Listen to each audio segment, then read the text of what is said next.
हाँ जी, good afternoon. देखिए, आज इस लेक्चर के अंदर हम लोग स्टीरियो केमिस्ट्री ऑफ इनोलेट्स यानी इनोलेट केमिस्ट्री के अंदर स्टीरियो केमिस्ट्री को आज हम लोग डिस्कस करेंगे, और जिसमें हम लोग बेसिकली कवर करेंगे ज़ीमरमान ट्रैक्सलर मॉडल। ओके, अब देखिए, हमने स्ट्रक्चरली इनोलेट केमिस्ट्री कंप्लीट कर रखी है। हम लोग जानते हैं काइनेटिक इनोलेट्स क्या होते हैं, थर्मोडायनेमिक इनोलेट्स क्या होते हैं। हम सभी प्रकार की कंडेंसेशन रिएक्शंस पढ़ चुके हैं। आज हमें केवल इस लेक्चर में जो कवर करना है that is the stereochemistry of enolates. ठीक है, तो इसके अंदर हम लोग जो डिस्कस करने वाले हैं दैट इज द ज़ीमरमान ट्रैक्सलर मॉडल। तो आप लोग हेडिंग डालेंगे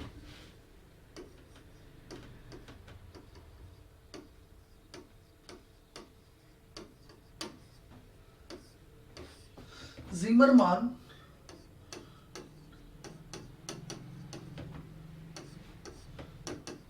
ट्रैक्सलर मॉडल।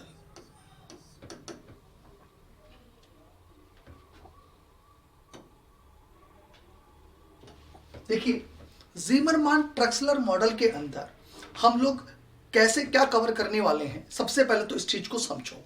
देखो, हम लोग ये जानते हैं कि अगर एल्डोल कंडेंसेशन हम लोग इस कार्बोनिल कंपाउंड का करवाते हैं और रिएक्शन करवाते हैं इस एल्डिहाइड के साथ, ये लीजिए, इन the presence of the alkali, तो बेसिकली क्या होता है, इसमें कार्बोनाइल के अल्फा कार्बन से लगी हुई H+ फॉर्म के अंदर बाहर निकल जाती है, ये लीजिए, और जैसे ये H+ फॉर्म के अंदर बाहर निकलती है हमारे को ये स्पीशीज ऑब्टेन होती है, करेक्ट। और उसके बाद में हम ये कहते हैं इस कार्बोनाइल के ऊपर इस न्यूक्लियोफाइल का, इस इनोलेट का न्यूक्लियोफिलिक अटैक होता है, ये लीजिए, और फाइनली हमारे को ये प्रोडक्ट ऑब्टेन होता है।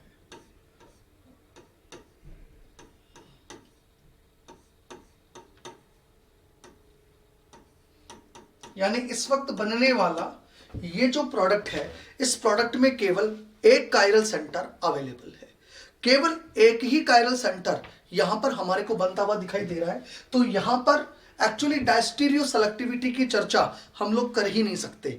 यहां पर एक्चुअली एनेंशियोमर की बात होती है, बिकॉज कंपाउंड में एक ही कायरल सेंटर बन रहा है। तो अगर मैं ये कहूं कि क्या यहां कहीं हम लोग ऐसे कह सकते हैं कि कोई भी एक एनेंशियोमर मेजर बनेगा, कोई एक माइनर बनेगा, तो हम कहेंगे नहीं, यहां पर ऐसी कोई चर्चा हम लोग नहीं कर सकते। क्लियर।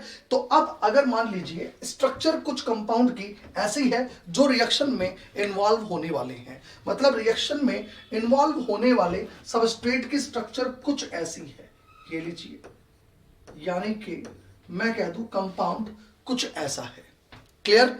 और इसकी रिएक्शन हमने किसी कार्बोनाइल के साथ करवाई, ये लीजिए, ये लीजिए, इस कार्बोनाइल के साथ हमने इसकी रिएक्शन करवाई in the presence of the LDA। हमने LDA की प्रेजेंस में ये रिएक्शन करवाई, ठीक है। या चलिए इसको एक बार हम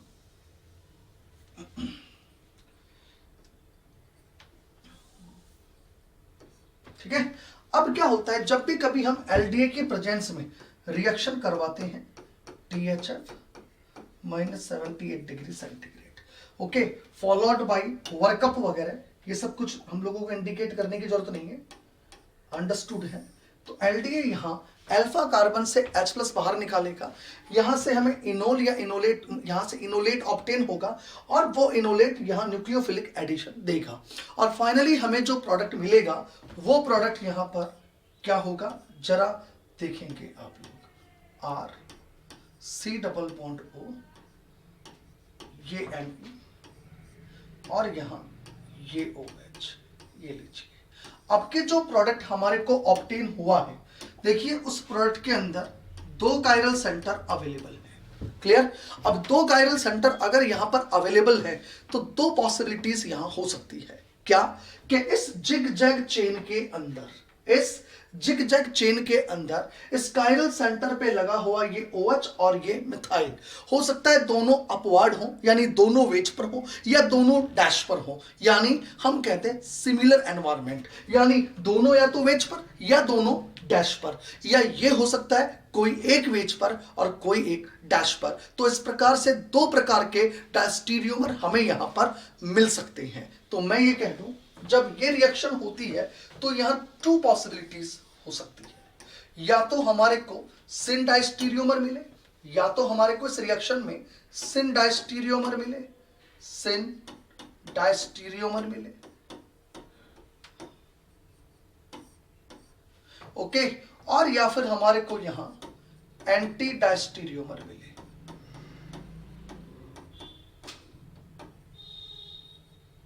या फिर हमारे को क्या मिले, एंटी डायस्टीरियोमर। सबसे पहले तो मैं ये क्लियर कर दूं, what is the meaning of the syn diastereomer और what is the meaning of the anti diastereomer, इससे मतलब क्या है हमारा, सबसे पहले मैं ये क्लियर कर दूं। देखिए, सिन डायस्टीरियोमर और एंटी डायस्टीरियोमर का मतलब क्या है, जरा सबसे पहले इसे आप लोग समझ लें।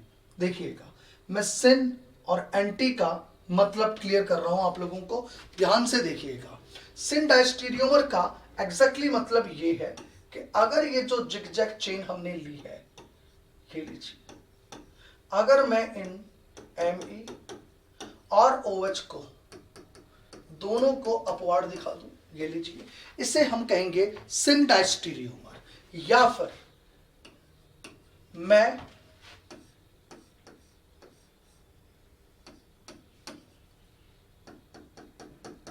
इस मिथाइल और इस OH को इस तरह से दोनों को डैश पे दिखा दूं, इसे भी हम कहेंगे सिन डायस्टीरियोमर।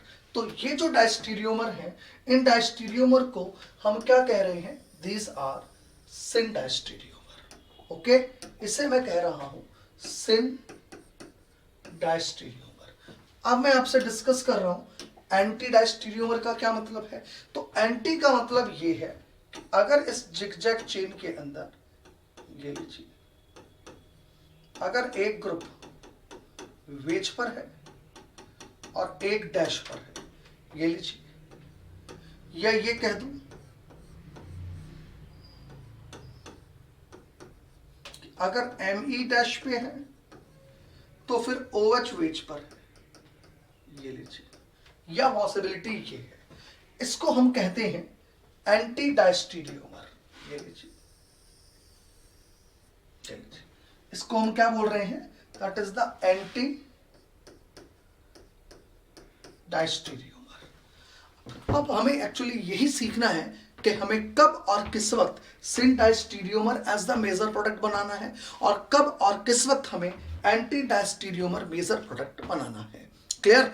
और ये हम आइडेंटिफाई करते हैं by the help of Zimmerman Traxler model, यानी Zimmerman Traxler model basically deals with the diastereoselectivity in condensation reaction, in aldol condensation reaction, या कह दो इन condensation reaction which diastereomer is formed as the major product can be identified by the help of the Zimmermann-Truxler model।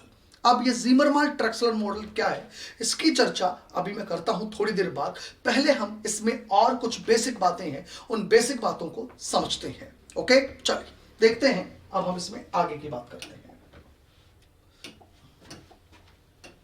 देखिएगा, इससे पहले कि हमें कब सिन diastereomer बनाना है, कब एंटी डायस्टीरियोमर बनाना है, इसकी मैं चर्चा करूं आपसे, पहले मैं आपसे चर्चा कर लूं कि रिएक्शन के दौरान बनने वाले इनोलेट दो प्रकार से क्लासिफाइड किए जाते हैं, एक सिस इनोलेट और एक ट्रांस इनोलेट।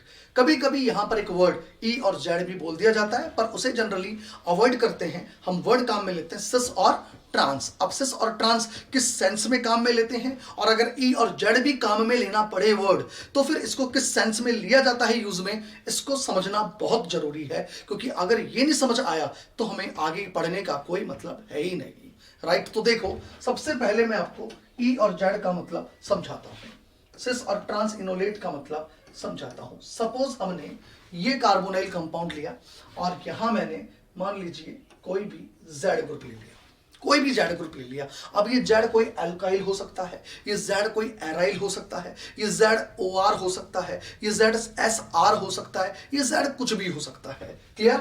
तो मैं ये कह दूं देखो ये जेड एराइल हो सकता है, राइट, ये जेड टर्शरी ब्यूटाइल हो सकता है यानी अल्काइल, ये जेड OR हो सकता है, ये जेड OAR हो सकता है, ये जेड SR हो सकता है, एटसेट्रा NR2 हो सकता है।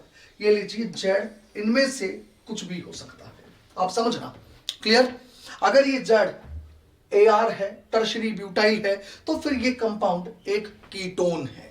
अगर ये जेड OR है या OAR है तो फिर ये कंपाउंड एक एस्टर है। अगर ये जेड NR2 है तो फिर ये कंपाउंड एक अमाइड है, और अगर ये जेड SR है तो फिर ये कंपाउंड एक थायोएस्टर है। तो ध्यान रखिएगा, इनमें से कुछ भी एक कंपाउंड हो सकता है।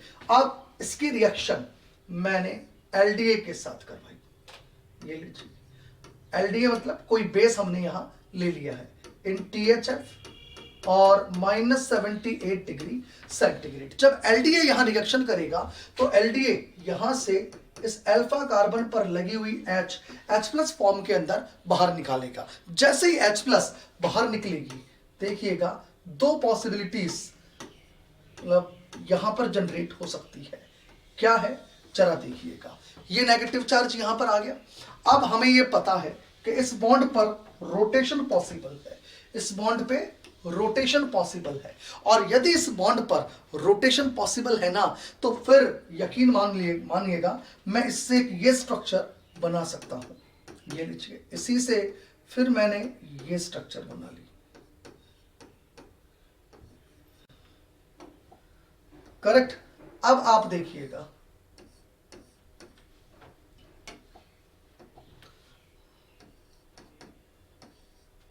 ये लीजिए, अगर मैं यहां इसकी रेजोनेटिंग स्ट्रक्चर लिखता हूं तो हमारे को ये स्पीशीज मिल गई। करेक्ट? और अगर मैं इसकी रेजोनेटिंग स्ट्रक्चर लिखता हूं तो हमारे को ये स्पीशीज मिल गई। अब चूंकि मैंने यहां LDA लिया था, LDA मतलब लिथियम डाइआइसोप्रोपाइल अमाइड, तो यहां पर इसके साथ काउंटर आयन लिथियम प्लस रहेगा और इसके साथ काउंटर आयन भी लिथियम प्लस रहेगा। क्लियर? ये एक तरह से देखा जाए तो दो प्रकार से डबल बॉन्ड स्टीरियोकेमिस्ट्री यहां रख सकता है। अब यहां पर हम नाम दे रहे हैं, एक इनोलेट Z और एक इनोलेट E। तो Z और E कैसे कह रहे हैं ये ध्यान रखना। अगर CIP रूल की बात करूं तो आपको अभी मैंने कहा ये Z वेरिएबल है, ये Z वेरिएबल है, ये Z वेरिएबल है। वेरिएबल से मतलब इनमें से कोई सा भी Z हो सकता है, और हम ये जानते हैं कि अगर ये Z वेरिएबल है तो Z की नेचर के अनुसार यहां प्रायोरिटी चेंज हो जाएगी। अगर ये Z सल्फर हो गया तो ऑक्सीजन और सल्फर में से तो आप सल्फर को ज्यादा प्रायोरिटी दे दोगे। इसका मतलब यह हुआ कि फिर यहां हम CIP रूल के बेसिस पर कभी भी E और Z नहीं कहते। यहां एक पैटर्न फिक्स है, और वो पैटर्न फिक्स क्या है कि O- को हमेशा Z से ज्यादा प्रायोरिटी देनी है। यहां पर E और Z का जो मीनिंग है, उस मीनिंग में ये चीज ध्यान रखना कि O- और Z में से हम O- को ज्यादा प्रायोरिटी दे रहे हैं। क्लियर? मतलब ये CIP रूल नहीं लग रहे हैं, ये E और Z जिस सेंस में कहा गया है उस सेंस की बात मैं कर रहा हूं। तो O- और Z में से हम हमेशा प्रायोरिटी इस O- को देंगे। और यहां पर क्या लगा हुआ है? इस जगह क्या लगा हुआ है? इस जगह एक हाइड्रोजन लगा हुआ है, और ये लीजिए ये एक अल्काइल ग्रुप लगा हुआ है। तो अगर मैं इन दोनों में बात करूं तो ये ज्यादा प्रायोरिटी रखता है। H और अल्काइल में से अल्काइल ज्यादा प्रायोरिटी रखता है। तो बताइए हायर प्रायोरिटी वाले ग्रुप सेम साइड या ऑपोजिट साइड? तो हम कहेंगे ऑपोजिट साइड। अगर ये सेम हायर प्रायोरिटी वाले ग्रुप ऑपोजिट साइड है तो हम इसको कहेंगे E इनोलेट। क्या नाम दे देंगे इसको? E enolate. करेक्ट? और अगर मैं यहां बात करूं तो ज्यादा प्रायोरिटी ऑक्सीजन है। यहां H और अल्काइल में से अल्काइल ज्यादा प्रायोरिटी रखेगा, और ज्यादा प्रायोरिटी वाले ग्रुप सेम साइड है तो मैं इसको कहूंगा Z इनोलेट। क्या कहूंगा, Z इनोलेट। अब E इनोलेट किसको कहते हैं और Z इनोलेट किसको कहते हैं ये तो मैंने आपको बता दिया है। अब याद रहे E इनोलेट या Z इनोलेट जब भी कभी हम कह रहे हैं तो इसका ECIP रूल से कोई लेना देना नहीं है। मैंने क्या बोल दिया, O और Z में से, इस O माइनस और Z में से, O माइनस और Z में से, इनमें से ज्यादा प्रायोरिटी हम हमेशा O माइनस को देंगे, पहली बात। और दूसरी तरफ एक H लगा है, एक एल्काइल लगा है, एल्काइल को हमेशा H से ज्यादा प्रायोरिटी मिलने वाली है। तो हायर प्रायोरिटी वाले ग्रुप अगर सेम साइड है तो Z, ऑपोजिट साइड है तो E इनोलेट। अब सिस और ट्रांस किसको कहेंगे, तो याद रखना ये O माइनस यानी OLi, यहां पर मेटल वेरी करती है, कभी OLi, कभी O टाइटेनियम, कभी O टिन, मतलब कोई सी भी मेटल, कभी बोरोन, कुछ भी यहां पर मेटल हो सकती है। तो OM, यहां पर M वेरिएबल होगा, है ना, तो वो। और अगर ये एल्काइल ग्रुप ऑपोजिट साइड है तो ट्रांस, और अगर सेम साइड है तो सिस, मतलब यहां Z को सिस बोल दिया जाता है और E को ट्रांस बोल दिया जाता है। लेकिन ये ध्यान रखना, यहां सिस ट्रांस या EZ जो हम दे रहे हैं इसका पैटर्न एक स्पेसिफिक है, और वो स्पेसिफिक पैटर्न क्या है कि O माइनस हमेशा ज्यादा प्रायोरिटी लेगा, और इसके साथ में इधर का एल्काइल ग्रुप अगर सेम साइड है तो सिस या Z, ऑपोजिट साइड है तो E या ट्रांस। इसका मतलब मैं ये कहूंगा कि इसको हम ट्रांस इनोलेट भी कह देते हैं, ये लीजिए, और इसको हम सिस इनोलेट भी कह देते हैं। तो एक जगह सिस इनोलेट और एक जगह ट्रांस इनोलेट, ये मैंने नाम दे दिया है। अब मैं आगे की बात करता हूं, Z इनोलेट और E इनोलेट किसे कहते हैं ये मैंने आपको पूरी तरह से क्लियर कर दिया है। अब आगे की बात जरा समझना, ठीक है। कहते किसको है Z और E, अभी ये मैंने चर्चा की है। कब और किस वक्त बनेगा कौन, अभी इसकी चर्चा नहीं हुई है, इसकी चर्चा अभी होगी थोड़ी देर बाद। अभी तो Z किसे कहते हैं, E किसे कहते हैं, केवल ये समझा है। अब मैं आगे की बात करता हूं, देखिएगा। अब यह कहा जाता है कि यदि रिएक्शन में इन्वॉल्व होने वाला इनोलेट, इफ Z इनोलेट, और Z इनोलेट का मतलब हो गया सिस इनोलेट, ठीक है। If Z enolate involve in the reaction, involve in the reaction, involved in the reaction, then according to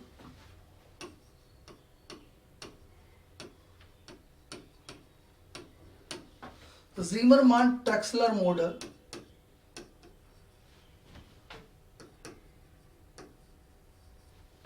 syn-diastereomer,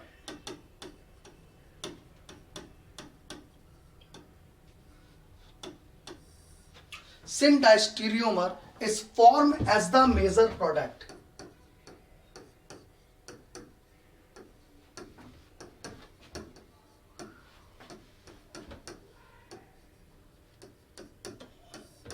Is formed as the major product, मतलब कब और किस वक्त कौन सा मेजर प्रोडक्ट बनेगा, मैंने कहा syn diastereomer as the major product बनेगा। कब, जब हम ये कह दें कि Z इनोलेट रिएक्शन कर रहा है, ओके। और अब अगर मैं कहूं यहां कि यदि E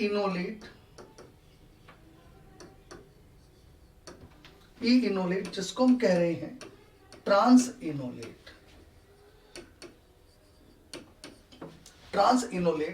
involve in the reaction,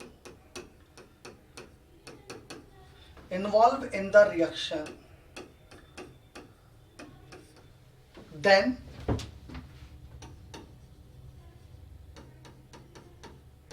according to Zimmermann-Traxler model,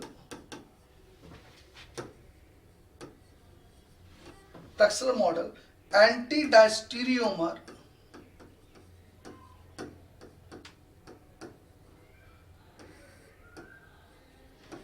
N2 diastereomer is formed as major product.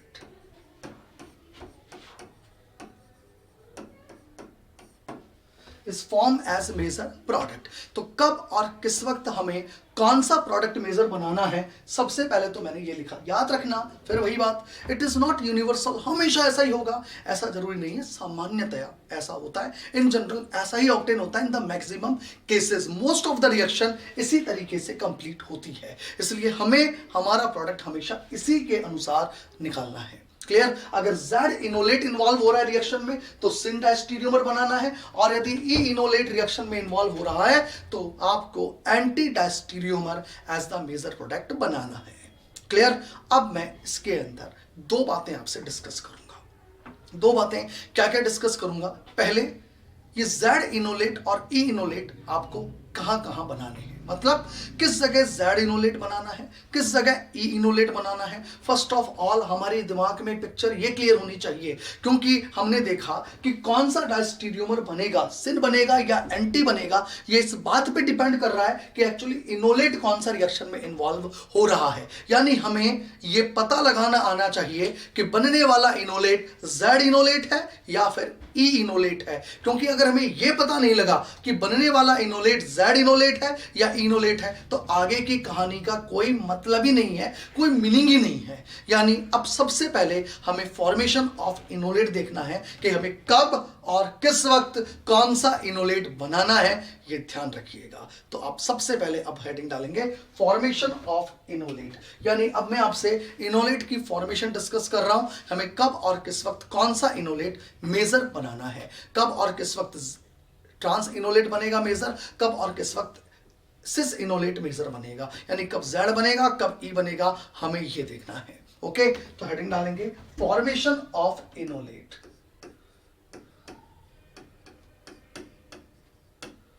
Formation of enolate, formation of enolate.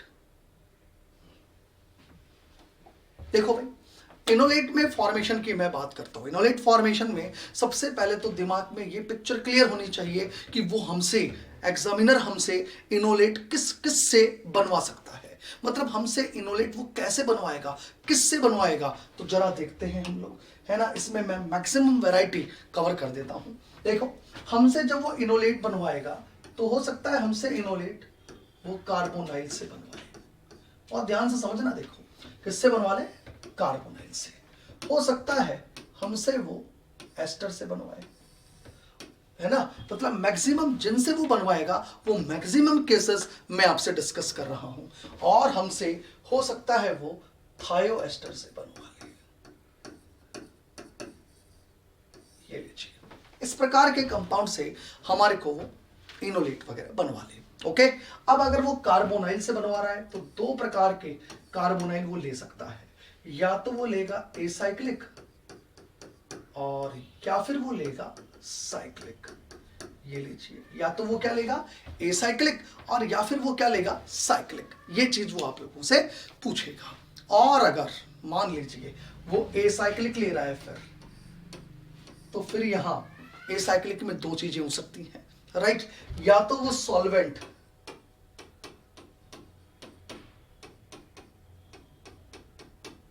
THF ले रहा हो, ये लीजिए, करेक्ट, और या फिर हो सकता है कि वो सॉल्वेंट हेक्सामिथाइल फास्फोरामाइड वगैरह ले ले, यानी HMPA सॉल्वेंट ले ले। क्लियर, जो कि खुद लिथियम के साथ केलेशन वगैरह में इन्वॉल्व हो जाता है। क्लियर, तो इस तरीके से वो हमारे को किसी से भी वो इनोलेट वगैरह बनवा सकता है। एस्टर का मतलब क्या हो गया, एस्टर का मतलब हो गया, ये लीजिए, इस प्रकार के एस्टर हम लोगों को दे दिया जाए। अब इस प्रकार के एस्टर में ये R वो वेरिएबल करता है, वो R ये जो वाला है, ये R वो कभी हमको टर्शरी ब्यूटाइल दे देता है, करेक्ट, वो कभी हमारे को ये R, ये लीजिए, इस प्रकार का बल्कि ग्रुप लगा के दे देता है। आ रही है बात समझ में, क्लियर, या फिर वो ये R हमारे को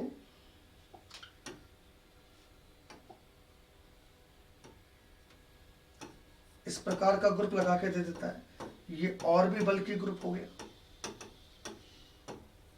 क्लियर? तो हमारे को कई प्रकार से वो एस्टर वगैरह बना के दे देता है।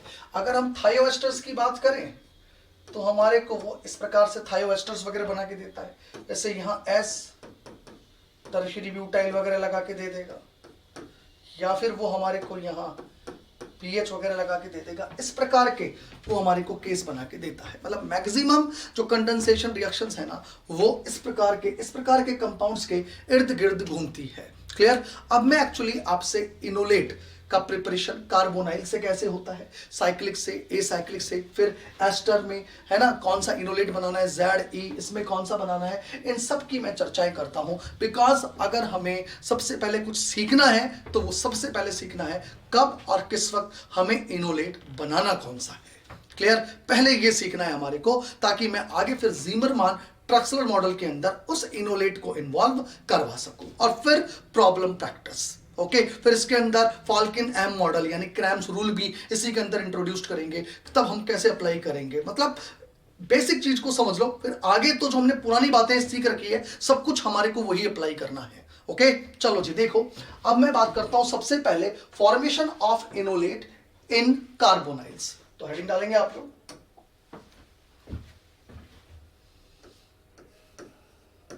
फॉर्मेशन ऑफ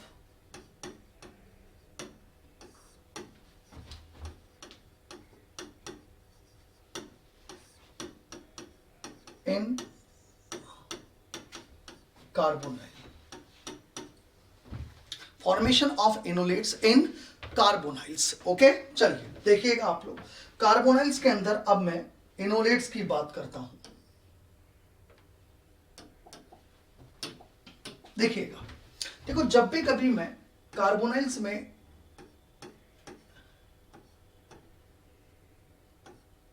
ये लीजिए इनोलेट्स की बात करूंगा तो इसकी रिएक्शन हम करवाएंगे एलडीए से, ये लीजिए, और सॉल्वेंट मैंने लिया है THF और टेम्परेचर -78 डिग्री सेंटीग्रेड, ये लीजिए, ये हमने लिया है। क्लियर? अब यहां पर हमें कौन सा इनोलेट बनाना है यही तो देखना है, बिकॉज यहां दो चीजें पॉसिबल है। एक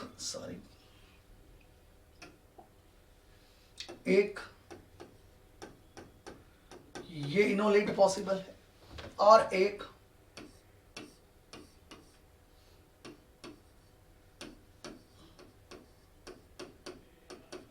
ये इनोलेट पॉसिबल है। हमें यह देखना है कि इन दोनों में से कौन सा इनोलेट यहां मेजर इनोलेट बनेगा। क्लियर? तो जरा समझते हैं, याद रहे ये मैंने इनोलेट जिसके अंदर डिस्कस किया है वो एसाइक्लिक कार्बोनाइल्स है। राइट? कार्बोनाइल कैसे हैं? एसाइक्लिक। इधर देखो एसाइक्लिक ये लिया है। और बताओ सॉल्वेंट मैंने क्या ले रखा है? THF। सॉल्वेंट मैंने क्या ले रखा है? THF। जरा देखेंगे आप लोग। ओके अब आपको मैं बता देता हूं यहां एक्चुअली होता क्या है।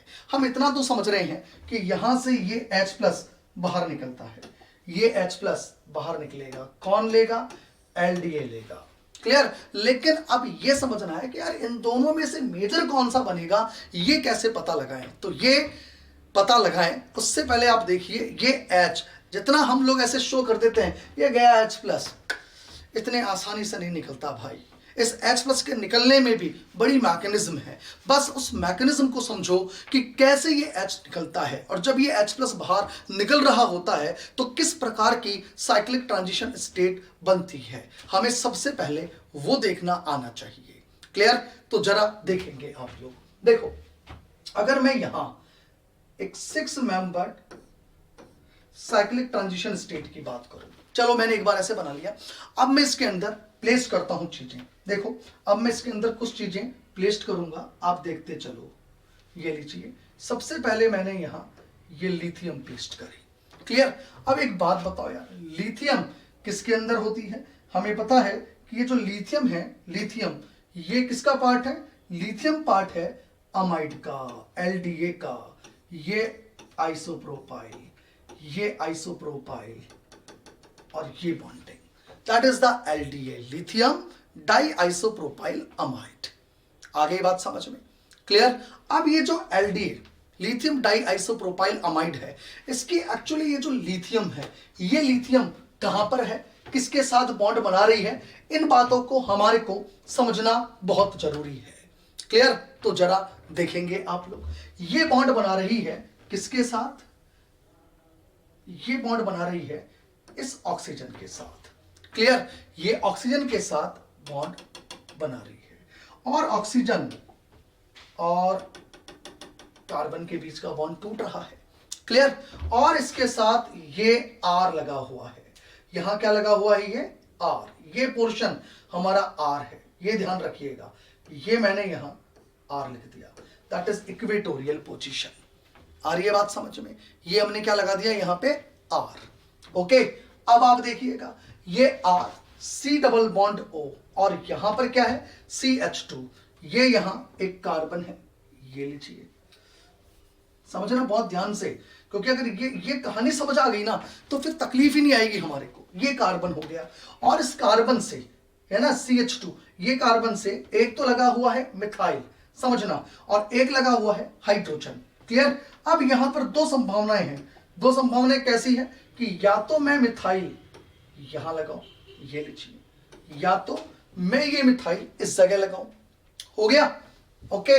और या फिर मैं इस मिथाइल को एक पॉसिबिलिटी और है, वो भी मैं लगाता हूं, जरा देखेंगे आप लोग। उससे पहले मैं यहां कुछ चीजें और बता दूं आपको। यहां पर ये एक हाइड्रोजन है, एक ये हाइड्रोजन है, लीजिए, ये CH2Me है, और मैं ये कह रहा हूं कि यहां पर इस H और इसके द्वारा ये बॉन्ड बन रहा है और इस कार्बन और इस हाइड्रोजन के बीच के अंदर बॉन्ड टूट रहा है और कार्बन और इस कार्बन के बीच में बॉन्ड बन रहा है। ये लीजिए, ये दो पॉसिबिलिटीज यहां पर हम कर सकते हैं। क्लियर। बात समझ आ गई यहां तक। अब आप आगे की चीज देखिएगा, एक पॉसिबिलिटी यहां पर और क्या है कि जब ये ट्रांजिशन स्टेट बन रही होती है तो ऐसा जरूरी नहीं है कि ये Me इक्वेटोरियल पे ही रहे, ये भी तो पॉसिबिलिटी थी कि ये Me एक्सियल पोजीशन पर आ जाए, ये Me कहां आ जाए एक्सियल पर, और ये H कहां आ जाए इक्वेटोरियल पर, ये भी एक पॉसिबिलिटी थी। क्लियर।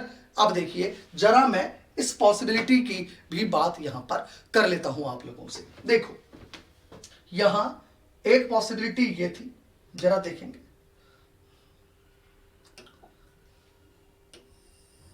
देखिए,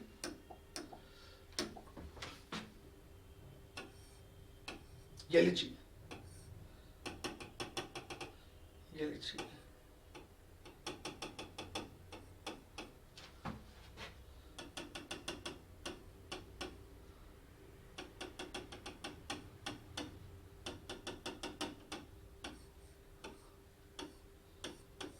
ये लीजिए, ये लीजिए, करेक्ट। और यहां ये H, एक पॉसिबिलिटी यहां पर ये थी जिसके अंदर हमने ये कहा कि जब इस कार्बन से H बाहर निकल रही होती है इस एलडीए के द्वारा, तो फिर ये मिथाइल इक्वेटोरियल पर ना होके एक्सियल पोजीशन पर हो। ये दो पॉसिबिलिटीज H+ निकलने के दौरान बनने वाली ट्रांजिशन स्टेट की मैंने ड्रॉ की है, उतारेंगे आप लोग। इसमें एक चीज करना, इसको आप, ये जो R है ना हमारा, ये R एक्चुअली sp2 हाइब्रिडाइज्ड नहीं कार्बन, तो इस R को आप बिल्कुल ऐसे तो मत करो, ऐसे दिखाओ ताकि मैं रिपल्शन की चर्चाएं कर सकूं। ऐसे दिखा दो इस R को, क्योंकि ये हाइड्रोजन तो है नहीं, sp2 हाइब्रिडाइज्ड है, ऐसे बताओ इसको, ये R ऐसे रहेगा। ठीक है। अब आप देखिएगा इसके अंदर, अब मैं दो बातों की यहां चर्चाएं करूंगा आपसे, और बहुत ध्यान से आप इसको समझना। देखो, अगर मैं आपसे ये कहूं कि जब ये एल्काइल यानी ये मिथाइल एक्सियल पोजीशन पर होता है, ये लीजिए, तो एक्सियल पोजीशन पर ये इस आइसोप्रोपाइल के साथ, ये लीजिए, रिपल्सिव इंटरेक्शन से फील करेगा। आ रही है मेरी बात समझ में? क्लियर। और ये रिपल्सिव इंटरेक्शन दोनों के बीच में क्या कहलाएगी? 1,3 डाई एक्सियल इंटरएक्शन। क्या कहलाएगी ये? 1,3 डाइएक्सियल इंटरएक्शन। ये लीजिए, इसको मैं कह रहा हूं 1,3 डाइएक्सियल इंटरएक्शन।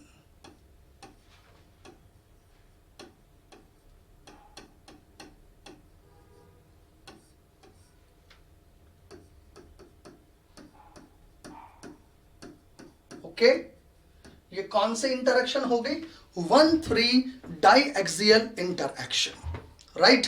अब आप देखिए आगे की बात। जब ये मिथाइल इक्वेटोरियल पर होता है, जब ये मिथाइल इक्वेटोरियल पर होता है तो इस मिथाइल और इस आर के बीच में, इसके और इसके बीच में, राइट।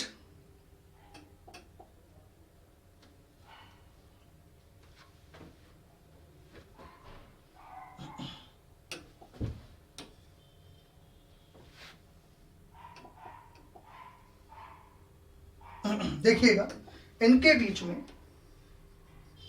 एक और रिपल्शन काम करता है और उस रिपल्शन को बोलते हैं, आपको ध्यान हो तो स्टैटिकल स्टीरियो के अंदर हमने conformational analysis of carbonyl compounds, alkenes, इनकी चर्चा की थी। तो जब conformational analysis of carbonyl compound, conformational analysis of alkene, इनकी जब हमने चर्चा की थी तो वहां हमने इसको एक स्ट्रेन नाम दिया था और इसका नाम है एलाइलिक 1,3 स्ट्रेन। ये अराइज होती है, arise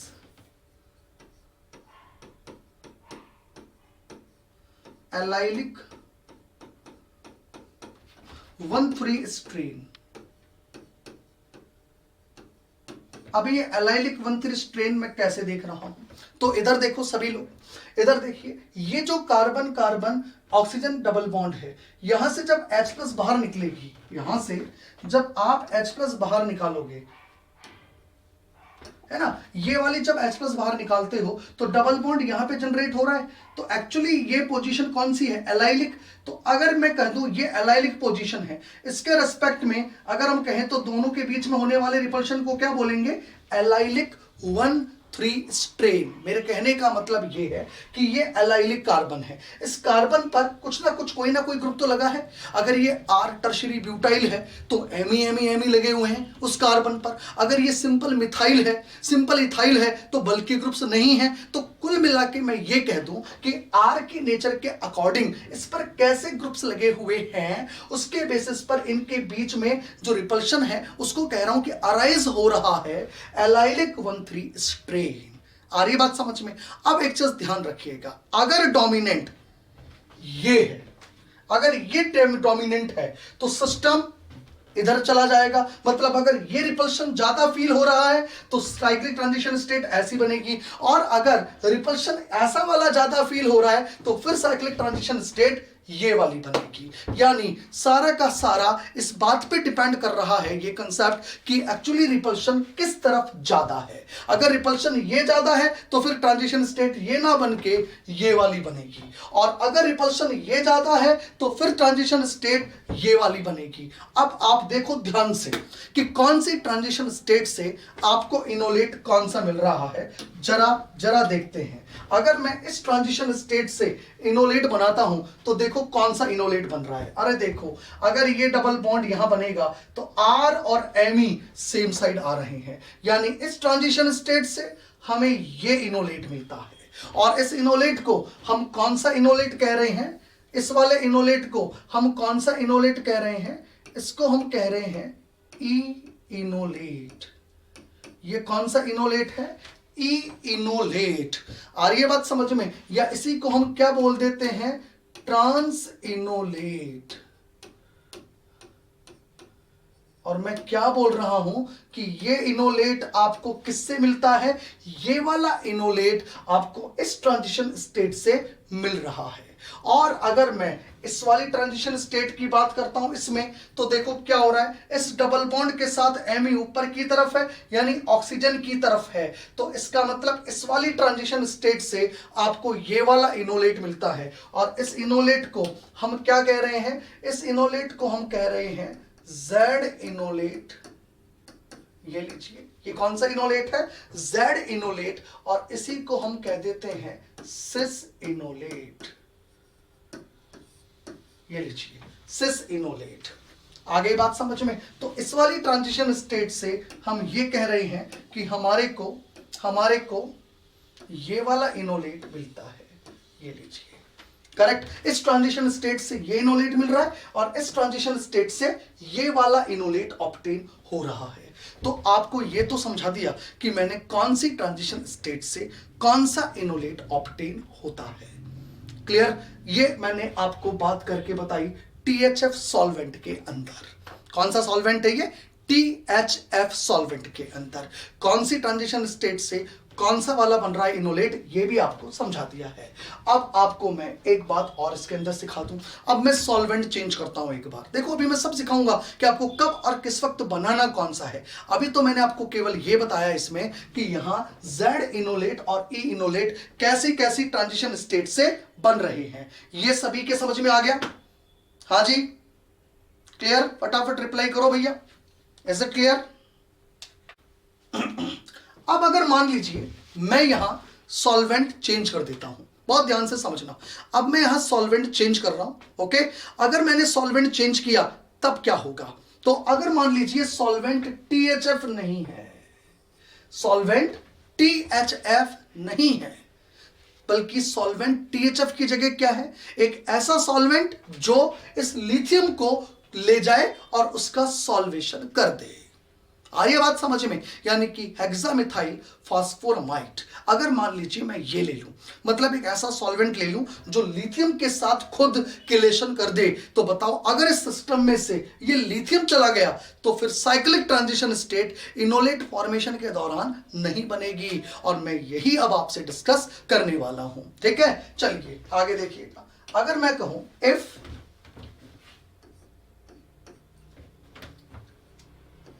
if enolate formation takes place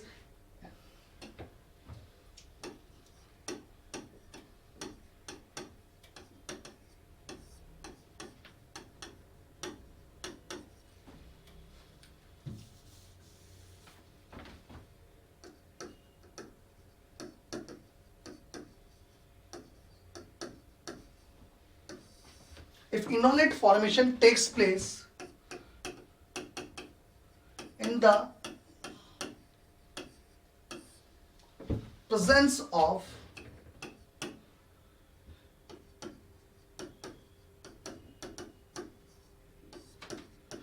chelating solvent, मतलब मैंने इनोलेट फॉर्मेशन किसके प्रेजेंस में करवा दी? किलेटिंग सॉल्वेंट की प्रेजेंस में। अब है what is the meaning of the chelating solvent? Chelating solvent का एग्जैक्टली मतलब होता है एक ऐसा सॉल्वेंट जो खुद लिथियम के साथ किलेशन करे, ठीक है? यानी कि HMPA, दैट इज HMPA। अगर ऐसे सॉल्वेंट जो कि खुद लिथियम मेटल आयन के साथ इन्वॉल्व हो जाते हैं किलेशन के अंदर, याद करो मैंने मेटलेशन रिएक्शन के अंदर भी चर्चाएं की थी, जो कि लिथियम को ले जाता था, ओके, और फिर RLi कौन सी वाली H बाहर निकालता था। याद करो मैंने जब आपको ऑर्गेनो लिथियम पढ़ाया था तब मैंने यहां पर NR2 ग्रुप लगाया था, यहाँ CH2OR ग्रुप लगाया था, और फिर मैंने कहा था ये वाली H निकालनी है या ये वाली H निकालनी है RLi के द्वारा। ये इस बात पे डिपेंड करता है कि एक्चुअली सॉल्वेंट हमारे पास कैसा है। क्लियर? तो अगर मान लीजिए मैं सॉल्वेंट यहां पर क्या ले लूं? HMPA इनोलेट फॉर्मेशन के दौरान, तब क्या होगा जरा देखना। अगर मैं सॉल्वेंट HMPA ले लूं तो बताइए क्या ये लिथियम रहेगा इस ट्रांजिशन स्टेट में? हम कहेंगे नहीं, लिथियम रहेगा ही नहीं। अगर लिथियम रहेगा ही नहीं तो क्या ट्रांजिशन स्टेट साइक्लिक बन पाएगी? हम कहेंगे नहीं, 6 मेंबर्ड साइक्लिक ट्रांजिशन स्टेट नहीं बन पाएगी। अगर 6 मेंबर्ड साइक्लिक ट्रांजिशन स्टेट नहीं बन पाएगी तो फिर ट्रांजिशन स्टेट कैसे बनेगी जरा देखेंगे आप लोग, बहुत ध्यान से समझेंगे आप लोग। अब ट्रांजिशन स्टेट आपके ये बनेगी, देखो इधर ये लीजिए, अब ये रहा ही नहीं, ये है ही नहीं। अब केवल ये कौन है? नाइट्रोजन, और नाइट्रोजन पे कौन? नेगेटिव चार्ज, और ये आइसोप्रोपाइल, ये आइसोप्रोपाइल। अब यहां पर ना कोई एक्सियल है ना कोई इक्वेटोरियल है, दोनों के दोनों आइसोप्रोपाइल फ्लैट हो गए, प्लेन में आ गए। क्लियर? अब आप देखिएगा ये कौन? ऑक्सीजन। क्लियर? यहां पर ये बॉन्ड बन रहा है, क्लियर, इधर से ये बॉन्ड बन रहा है, यहां ये R हो गया, और यहां अगर मैं आपसे कहूं ये हाइड्रोजन है, ये वाला बॉन्ड बन रहा है, ये लीजिए, और यहां ये H ले रहा है, ऐसा कुछ होगा ट्रांजिशन स्टेट। आ रही है बात समझ में? अब आप एक चीज देखिएगा, यहां पर जो ग्रुप लगा हुआ था वो ग्रुप था मिथाइल ग्रुप, करेक्ट। अब मिथाइल ग्रुप यदि अगर मिथाइल ग्रुप यहां इस जगह आप लगाओगे, अरे अगर आप मिथाइल ग्रुप इस जगह लगाओगे और H अगर इस जगह है, तो आपसे मैं ये कह दूं एलाइलिक 1,3 स्ट्रेन तो अभी भी है, एलाइलिक 1,3 स्ट्रेन तो अभी भी है, ये ध्यान रखना। ये लीजिए, ये मैंने कहा कि ये इनके बीच में हो रही है एलाइलिक 1,3 स्ट्रेन, दोनों के बीच में क्या है? Allylic 1,3 strain, clear. ये कह रहा हूं मैं एलाइलिक 1,3 स्ट्रेन।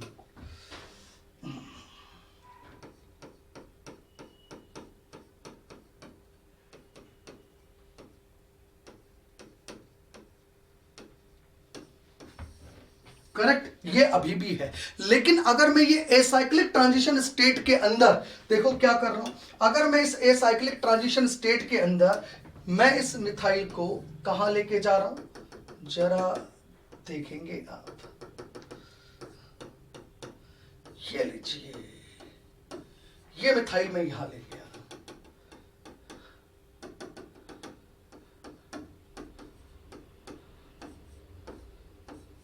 ये लीजिए। तो बताइए क्या 1,3 डाइएक्सियल रिपल्शन है? तो आप कहोगे नहीं, 1,3 डाइएक्सियल रिपल्शन अब किस बात का, क्योंकि 6 मेंबर्ड साइक्लिक ट्रांजिशन स्टेट थोड़ी बन रही है, यहां तो एसाइक्लिक ट्रांजिशन स्टेट बन रही है। और अगर यहां एसाइक्लिक ट्रांजिशन स्टेट बन रही है तो इसका क्या मतलब हुआ? इसका मतलब यह हुआ कि यहां इस मिथाइल को हमें एक्सियल पोजीशन पर रखना ज्यादा बेहतर है एज कंपेयर टू इक्वेटोरियल पर रखने के, क्योंकि थोड़ी देर पहले जब तक 6 मेंबर्ड साइक्लिक ट्रांजिशन स्टेट थी ना, तब तक हमारे को दोनों प्रकार के रिपल्शन दिखाई दे रहे थे, और जिस वक्त जो रिपल्शन जहां ज्यादा होता तो वो ना बना के दूसरा वाला बना लेंगे हम लोग, लेकिन यहां तो एक प्रकार का रिपल्शन खत्म ही हो गया, 1,3 डाइएक्सियल रिपल्शन तो है ही नहीं, जबकि अभी भी एलाइलिक 1,3 स्ट्रेन बाकी है। इसका मतलब यह हुआ कि यहां इन दोनों में से ये वाली ट्रांजिशन स्टेट प्रिफर्ड होती है, क्योंकि एक प्रकार का रिपल्शन पूरी तरह से खत्म हो चुका है। और बताइए ये वाली जो ट्रांजिशन स्टेट है, अगर मैं बात करूं ये वाली ट्रांजिशन स्टेट, तो बताइए ये आपको कौन सा इनोलेट दे रही है? अगर मैं आपसे कहूं ये R तो यहां है, तो ये आपको कौन सा इनोलेट दे रही है? ये आपको इनोलेट दे रही है ये वाला, ये लीजिए, ये O-, करेक्ट, ये आपका R जो भी है, और ये यहां मिथाइल ग्रुप, और ये H। बताइए कौन सा इनोलेट है? तो आप कहोगे ये Z इनोलेट हमारे को ऑब्टेन हुआ है। कौन सा इनोलेट ऑब्टेन हुआ है? Z इनोलेट हमारे को यहां ऑब्टेन हुआ है, ये यहां मेजर बनता है, मेजर।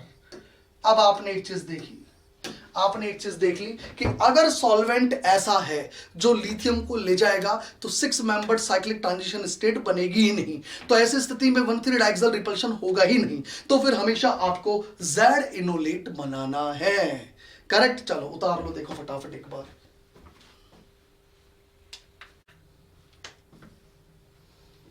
ठीक है ना। देखो एक चीज ध्यान रखना कि HMPA का मतलब ये नहीं है कि HMPA ये ईथर है ही नहीं, ईथर तो है ही, ईथर के साथ साथ HMPA है, मतलब ईथर और HMPA का 3:1 मिक्सचर लिया जाता है, मतलब HMPA के साथ THF तो है ही है, और ये 1:3 में होता है। किसमें है ये? 1:3 में। और अभी थोड़ी देर पहले जो बताया था इसमें प्योरली THF था, मतलब यहां HMPA का कहीं जिक्र नहीं है, नामो निशान नहीं है, और यहां HMPA की प्रेजेंस में ये प्रोसेस हो रहा है, ये ध्यान रखना है। तो बताइए जब HMPA की प्रेजेंस है तो Z इनोलेट आप लोगों को बनाना है, करेक्ट। अब एक चीज ध्यान रखना, ये जो मैंने आपको HMPA की प्रेजेंस बताई ना, ये HMPA की प्रेजेंस ध्यान रखना, ये HMPA की प्रेजेंस आपके यहां भी चलेगी, यहां भी चलेगी। HMPA की प्रेजेंस मतलब यहां भी दोनों चीजें हैं, यहां भी दोनों चीजें हैं, वही THF भी है, याद रहे HMPAB है, सभी में है। यहां पर भी THF भी है और HMPAB है। THF और HMPA की प्रेजेंस, HMPA का मतलब THF और HMPA दोनों। ओके, ये दोनों की चीजें बात हो रही है हमारे यहां पे। ओके, तो बताइए अगर सॉल्वेंट HMPA है, अगर सॉल्वेंट HMPA है, मतलब HMPA का मतलब हो गया सॉल्वेंट THF प्लस HMPA 1:3 है THF के साथ, सॉल्व है ना, ये है। और यहां पर भी वही HMPA 1:3 में है, HMPA 1:3 में है, HMPA 1 और THF 3। तो ऐसे स्थिति में यहां आपको क्या बनाना है, Z इनोलेट बनाना है। यहां भी क्या बनाना है, Z इनोलेट बनाना है। यहां भी क्या बनाना है, Z इनोलेट बनाना है। लेकिन ऐसा तब जब आपको HMPA की प्रेजेंस गिवन है, ये ध्यान रखिएगा। क्या गिवन है, HMPA की प्रेजेंस गिवन है, इस बात को ध्यान रखिएगा। और अगर HMPA की प्रेजेंस गिवन नहीं है, केवल THF है, तो फिर सारा खेल इस ट्रांजिशन स्टेट पे डिपेंड करेगा, किधर की तरफ का रिपल्शन कम है, किधर की तरफ का रिपल्शन ज्यादा है, उसके बेसिस पर हमें आंसर निकालना होता है। क्लियर? जो अभी मैं आप लोगों को समझा देता हूं, अभी दिक्कत सारी सॉल्व कर देते हैं हम लोग। उतारो, देखो।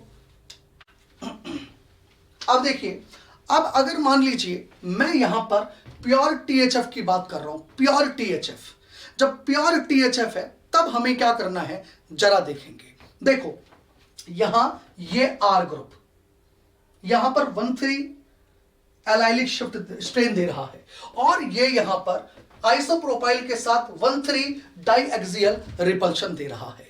क्लियर? अब मैं आपको बता देता हूं कब और किस वक्त कौन सा रिपल्शन डोमिनेंट होता है। मतलब अगर डोमिनेंट ये रिपल्शन है, यकीन मानना, अगर डोमिनेंट ये रिपल्शन है तो फिर ये ना बन के वो ट्रांजिशन स्टेट बनानी है, और अगर डोमिनेंट ये रिपल्शन है तो फिर ये ट्रांजिशन स्टेट मेजर नहीं है, फिर मेजर ट्रांजिशन स्टेट ये है। मतलब जहां रिपल्शन कम है वो वाली ट्रांजिशन स्टेट बनानी है।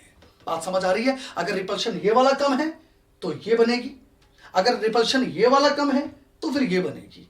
यानी ये कह दूं कि अगर यहां रिपल्शन ज्यादा है, इधर कम है, तो फिर ये एमीन इधर भेज देंगे। मतलब जिधर रिपल्शन कम फील होगा हम वो वाला काम कर लेंगे। ओके, अब आप देखेंगे कि कब और किस वक्त हमें कौन सी ट्रांजिशन स्टेट बनानी है। तो अब आप देखिए ये आर की बात हो रही है, ये आर क्या क्या हो उसके अकॉर्डिंग मैं चर्चाएं करता हूं। देखो, अगर मैं आपसे ये कह दूं कि अगर R बराबर OMe हो, OR हो, OAR हो, ये लीजिए, मतलब ये मैंने एस्टर बना दिए एक प्रकार के, तो इसमें एस्टर भी कंट्रोल कर लिया है मैंने। देखिए अगर ये R कौन है, OMe या OR या OAR, तो बताइए ऑक्सीजन अपने लोन पेयर को इस तरफ रख लेगा और अपने बल्की ग्रुप को, एल्काइल को, एराइल को उस तरफ रखेगा। तो बताइए इससे क्या हुआ। हम ये कहते हैं ऐसी स्थिति में जब यहां ऑक्सीजन अवेलेबल है, कौन अवेलेबल है, ऑक्सीजन अवेलेबल है, तो और ऑक्सीजन के साथ कोई भी ग्रुप लगा हो, Me ग्रुप लगा हो, R ग्रुप लगा हो, Et ग्रुप लगा हो, एराइल ग्रुप लगा हुआ हो, तो वो बल्कि ग्रुप तो सारे उस तरफ चले जाएंगे और इस तरफ लोन पेयर रह जाएगा, और लोन पेयर यहां इसको इतना रिपल्शन फील नहीं करवाएगा। तो ऐसे स्थिति के अंदर हम ये कह दें यहां मेजर ई इनोलेट हमारे को मिलेगा। कौन मिलेगा, ई इनोलेट।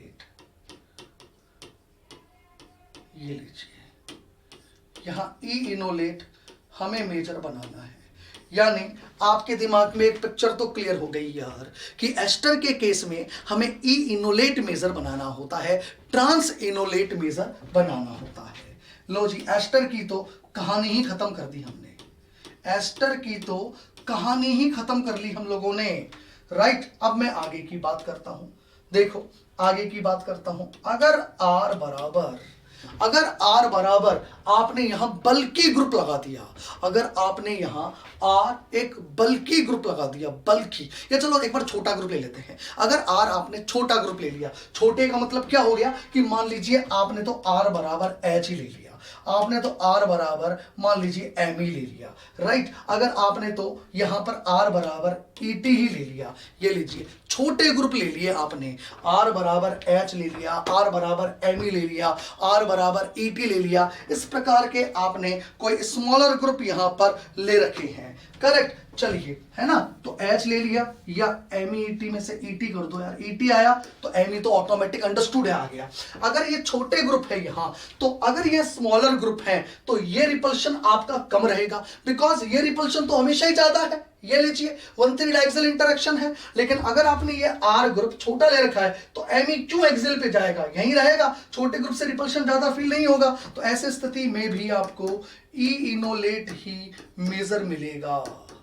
आपको इनोलेट कौन सा मेजर मिलेगा, ई इनोलेट, और ई को ही क्या कह रहे हैं, ट्रांस इनोलेट। ये लीजिए, ये हमारे को यहां कहना है। अब आप देखिएगा, आगे की बात करता हूं मैं, राइट। अब देखो आगे की बात करता हूं।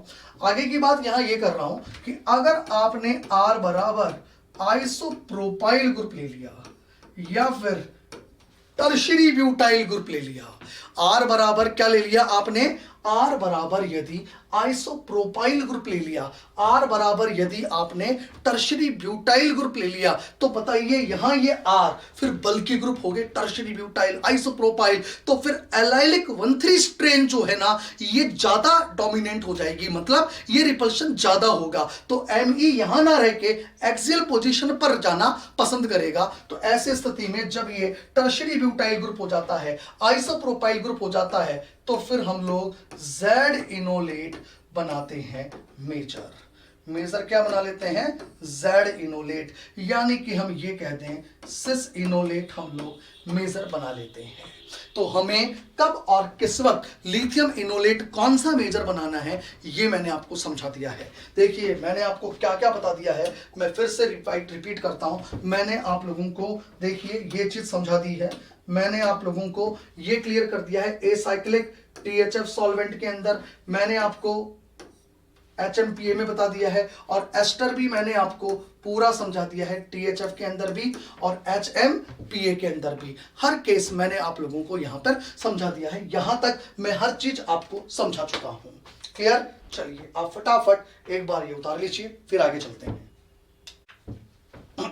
अब देखिए, अब मैं एक बार यहां तक कि आपसे थोड़ी सी एक बार प्रैक्टिस कर लेता हूं, या थोड़ा सा चलो एक चीज और देख लेते हैं इसके अंदर। अगर मैं अब यहां पर साइक्लिक की बात करता हूं, साइक्लिक कीटोन्स की बात कर लेता हूं जरा एक बार। देखो साइक्लिक कीटोन्स भी देख लो,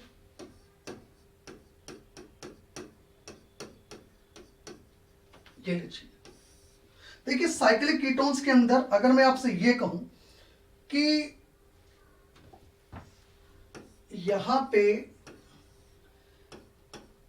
ये तो फिक्स है, और अगर ये फिक्स है और मैं अब इसकी रिएक्शन LDA से करवाऊं, अब चाहे आप सॉल्वेंट कुछ भी लो, आपसे कोई फर्क पड़ता ही नहीं है। यहां THF -78 डिग्री सेंटीग्रेड, क्लियर, और यहां पर ये H मैंने LDA से बाहर निकाल दिया। अब जब आप यहां पर ये H बाहर निकालोगे तो आपको यहां ये इनोलेट ऑब्टेन होगा, दैट इज O- और ये लिथियम प्लस, करेक्ट। अब आप ये बताइए यहां पर कौन सा इनोलेट आपको यहां मिला, ये H लगा हुआ है, ये लीजिए, और इधर की तरफ अगर मैं आपसे कहूं ये एल्काइल ग्रुप है।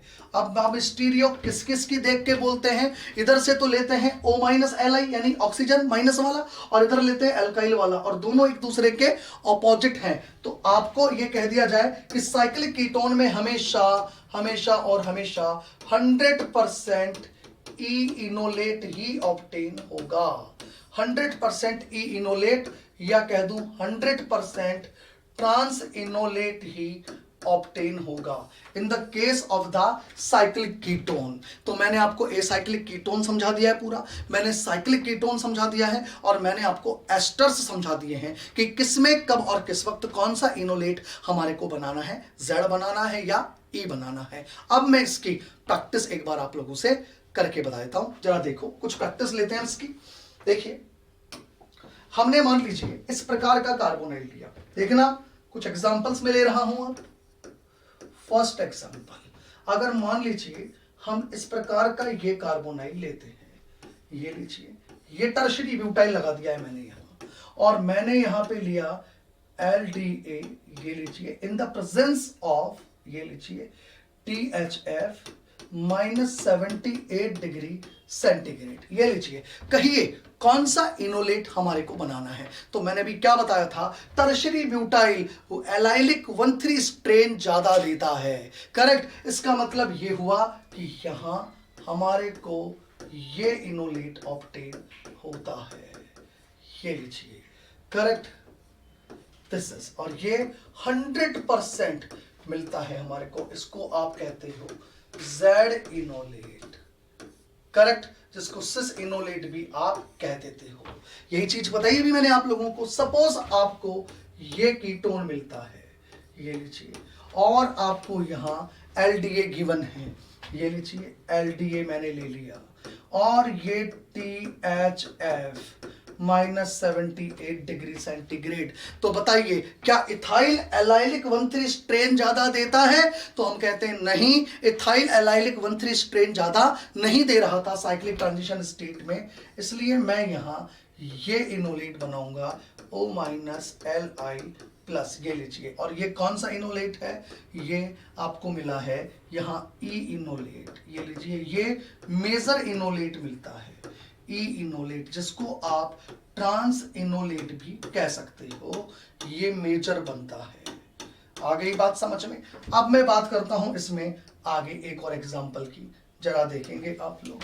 थर्ड एग्जांपल लेता हूं अब मैं इसके अंदर, सेकंड हो गया, थर्ड एग्जांपल देखिएगा। सपोज मैंने यहां ये इस प्रकार का एक एस्टर ले लिया, ये लीजिए, टर्शरी ब्यूटाइल, और मैंने इसकी रिएक्शन LDA के साथ करवाई। आप याद कीजिए मैंने आपको क्या कहा है कि एस्टर के केस में टर्शरी ब्यूटाइल अवे फ्रॉम रहता है और इसकी तरफ ये लोन पेयर रहता है। और कन्फर्मेशनल एनालिसिस जब मैंने आपको सिखाई थी सिस्टम्स की, तब कहा था सबसे कम रिपल्शन लोन पेयर करता है, हाइड्रोजन से भी कम रिपल्शन करता है, राइट। तो आपको यहां LDA से जब इनोलेट बनाना है तो आप ये इनोलेट ये बनाओगे O- और ये Li+, और ये ऑक्सीजन, और ये लीजिए ये टर्शरी ब्यूटाइल, यानी यहां वापस से आपको क्या मिल गया, ई इनोलेट, ये लीजिए, that is the major, E enolate major मिलेगा। क्लियर? अब आपको यही तो चीज सिखा रहा हूं कि आपको कब और किस वक्त कौन सा इनोलेट बनाना है। अब ये वाला इनोलेट क्यों बना मेजर? क्योंकि अभी आपको मैंने एलाइलिक 1,3 स्ट्रेन से एक्सप्लेन करके बताया है, समझाया है। क्लियर? अब अगर मैं आपसे ये कह दूं, बताइए आप एस्टर ये ले लीजिए, ये लीजिए, ये लीजिए, और यहां ऑक्सीजन, और यहां ये लीजिए, ये बल्कि ग्रुप लगा दिया। लो, मैं कहता हूं कैसा भी ग्रुप लगाओ यार, यहां कोई फर्क ही नहीं पड़ रहा, कोई फर्क ही नहीं पड़ रहा, आप चाहे जैसा ग्रुप लगाओ यार, यहां 1% प्रॉब्लम नहीं है हमारे को। LDA लिया, THF लिया, और -78 डिग्री सेंटीग्रेड टेम्परेचर लिया, ये लीजिए, हमारे को अभी भी O-Li+, ये लीजिए, ये आपका ऑक्सीजन, ये बेंजीन, ये लीजिए, हमें अभी भी ई इनोलेट ही मेजर बनाना है। अभी भी मेजर क्या बनेगा? ई इनोलेट ही बनेगा, यानी कि ट्रांस इनोलेट ही बनेगा। अभी भी मेजर यही इनोलेट बनेगा। और हर बार सॉल्वेंट मैंने क्या लिया है? THF, ये ध्यान रखेंगे आप लोग। और हमें पता है अगर मैं THF हटा दूंगा और HMPA ले लूंगा तो फिर हमारे को पता है 1,3 डाइएक्सियल रिपल्शन तो खत्म हो जाएगा, बट एलाइलिक 1,3 स्ट्रेन तो अभी भी है, तो फिर Z इनोलेट बनने लग जाएंगे। यही तो सीखा है अभी तक हम लोगों ने। क्लियर? उतारेंगे आप लोग। अब देखिएगा, अब अभी तक मैंने जो चर्चाएं करी, चाहे वो कार्बोनाइल्स एसाइक्लिक लिए हो, चाहे साइक्लिक लिए हो, चाहे मैंने अभी तक एस्टर्स लिए हो, ये सारी चर्चाएं मैंने अभी तक लिथियम इनोलेट्स की करी है। अभी तक मैंने बोरोन इनोलेट्स की तो चर्चा ही नहीं करी। अब मैं चर्चा करता हूं बोरोन इनोलेट्स की। तो आप हेडिंग डालेंगे फॉर्मेशन ऑफ बोरोन इनोलेट्स।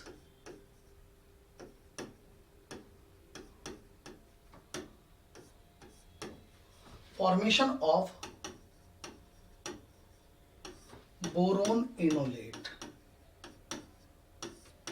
देखिए, सबसे पहले तो बोरोन इनोलेट बनते कैसे हैं मैं उसकी चर्चा कर लेता हूं, करेक्ट।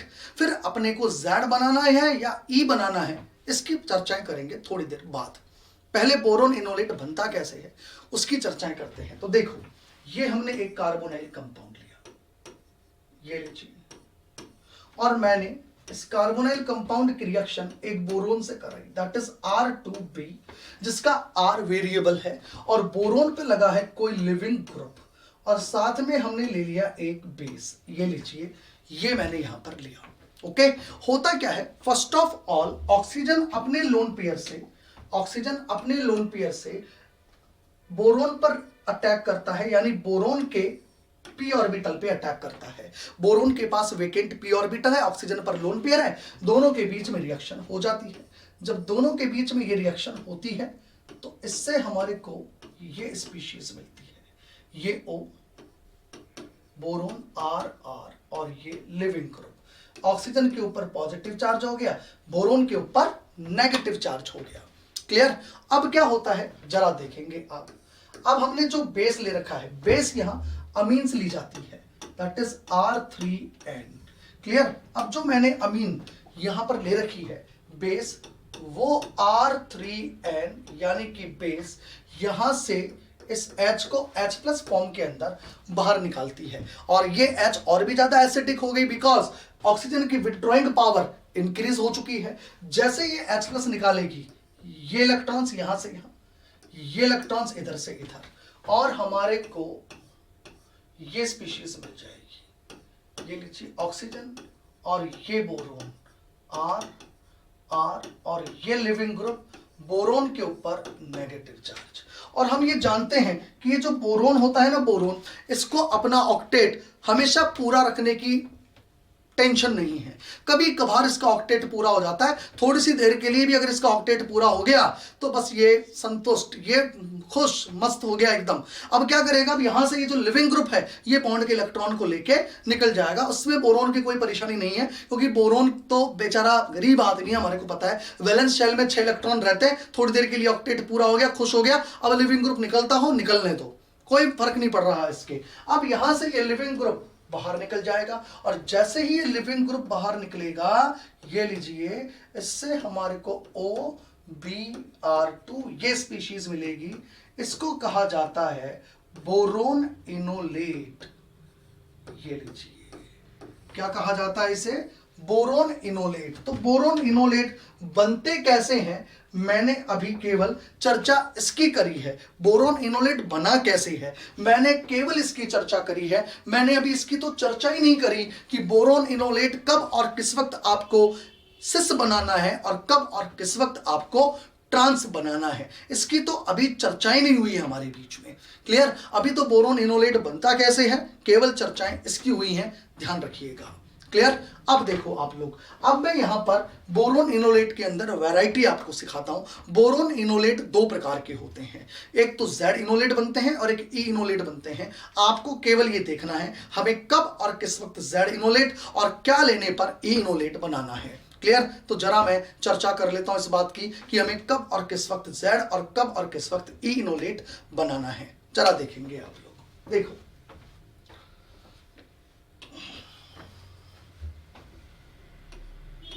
देखिए, ये जो बोरोन इनोलेट है, मैंने कहा ये 2 प्रकार के बनाए जाते हैं, एक Z और एक E। एक मैंने कहा E इनोलेट, ये लीजिए, एक मैंने कहा Z इनोलेट। करेक्ट। देखो, ई इनोलेट का मतलब तो क्या हो गया, इधर देखिएगा, इधर देखिएगा, ई इनोलेट का मतलब हो गया ये लीजिए,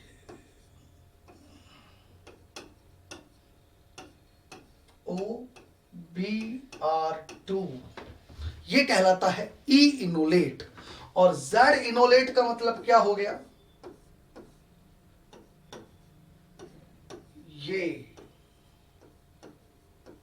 ये कहलाता है Z इनोलेट।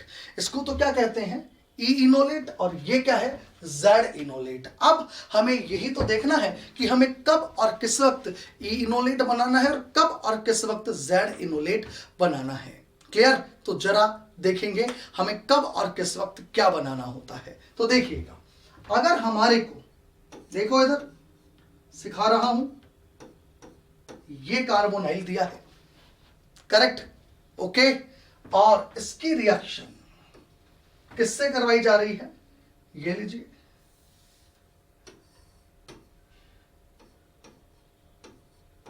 साइक्लोहेक्साइल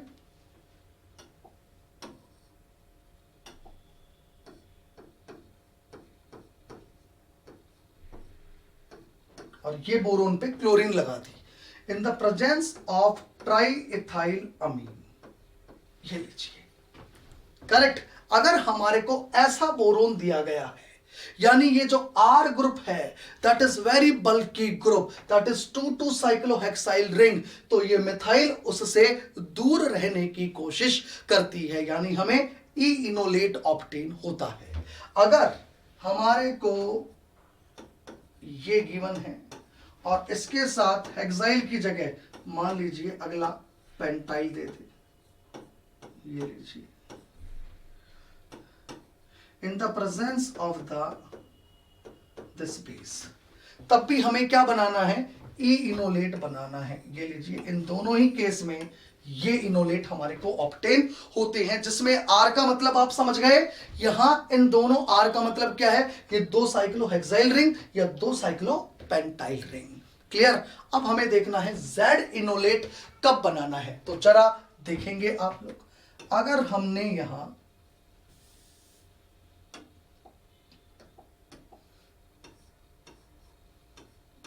ये लीजिए, अगर हमने यहां इसकी रिएक्शन ये लीजिए किससे कराई, 9BBN से कराई, 9BBN, और उस पे OTF लगा हुआ है और बेस क्या ले रखा है, आइसोप्रोपाइल होल ट्वाइस NET। ये लीजिए, अगर ऐसा दिया हुआ है तो फिर आपको जेड इनोलेट बनाना है। क्लियर? और या फिर आपको यहां इसकी रिएक्शन ये लीजिए, normal butyl whole twice boron OTF इसके साथ करवा रहा है, ये लीजिए, आइसोप्रोपाइल होल ट्वाइस NET, और ये 3 डिग्री अमीन ले रखी है। ऐसी स्थिति में आपको यहां जेड इनोलेट बनाना होता है। ये मैंने बोरोन इनोलेट क्या होते हैं, कैसे बनते हैं और कब और किस वक्त आपको जेड इनोलेट और कब आपको ई इनोलेट बनाने हैं, ये मैंने आपसे डिस्कस कर लिया है। याद रखना, साइक्लोहेक्साइल साइक्लोपेंटाइल लगे हैं, आपको ई इनोलेट बनाना है, 9BBN लगा है या नॉर्मल ब्यूटाइल लगे हैं, तो आपको जेड इनोलेट बनाने हैं। उतारेंगे आप लोग इसका, मैं आपको कोई एक्सप्लेनेशन नहीं दे रहा हूं, ठीक है ना। एक्सप्लेनेशन बिल्कुल वैसे ही है, फिर वो साइक्लिक ट्रांजिशन स्टेट बनाओ, ठीक है, वही सारी रिपल्शन वगैरह बताओ, तो उसका मतलब नहीं है। अब हम रिजल्ट सीधे कर सकते हैं। होता क्या है, वो लिथियम इनोलेट को हमने समझ लिया कंसेप्ट को, बिल्कुल। अब हर जगह हर एग्जाम्पल में वो कंसेप्ट लगाऊं उसकी जरूरत नहीं है। अब हमें सीधे रिजल्ट ध्यान रखने हैं, ऐसा बोरोन लेने पर हमें ये काम करना है और ये बोरोन लेने पर हमें ये काम करना है। करेक्ट? ये बात हुई आपके फॉर्मेशन ऑफ बोरोन इनोलेट्स की। Okay, clear? अब देखिएगा, अब हमारे को ई और जेड इनोलेट इस प्रकार के कंपाउंड्स के अंदर और बनानी है। जरा देखेंगे,